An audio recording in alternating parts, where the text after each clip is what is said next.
So with Gua Sha, there's various tools that we can use to accomplish that. These are just a few. You can even use a basic spoon. This particular one is great for going over the arms. It's got an edge if you want to get into the details of muscle. This one here, these are stone. They will crack if you drop them on something hard. My favorite one is this. It's acrylic. So Gua Sha, the goal of Gua Sha is to release the fascia that's surrounding every cell in our body, but more importantly on someone who's back. Maybe they've never had a massage, or they're in sports and they're doing a racket sport and it's one-armed where they get really tight on that side.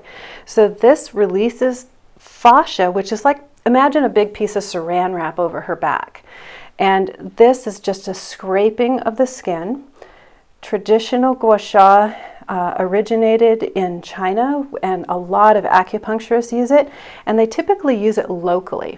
So the way I've adapted the Gua Sha method for my practice is recognizing the muscles in the back and the layers. So the trapezius muscle comes down the neck, down the side here for the middle portion, and then down into this portion of the back.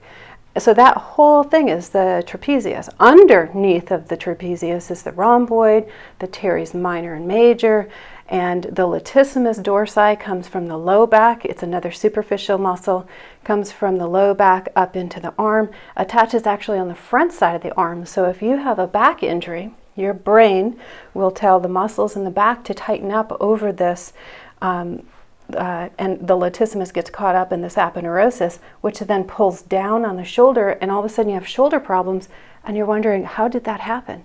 So Gua Sha on the superficial muscles first will allow the saran wrap, that outer layer of saran wrap, to come off.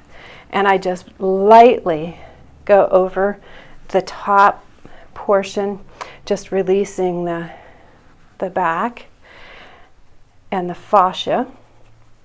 Once I go over the muscles, the top layer of muscle, and I'm being very general right now at first, and then as that releases, I can already see a change in this side of her back.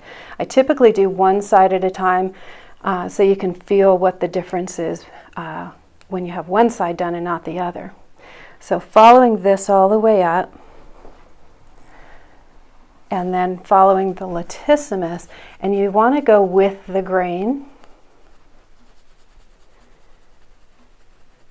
Then I think, and put my intention down to the rhomboids, releasing these.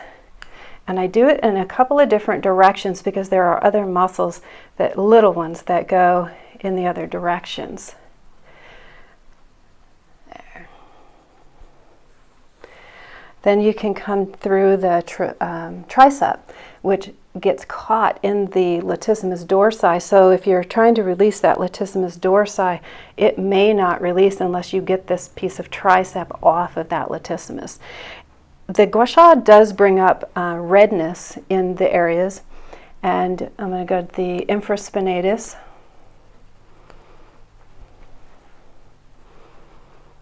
And release that. You can position the arm with the hand on the low back. That will allow the wing to come up, and then you can very specifically get on the edge, on the under edge of the subscapularis. Is be the easiest way to get to that.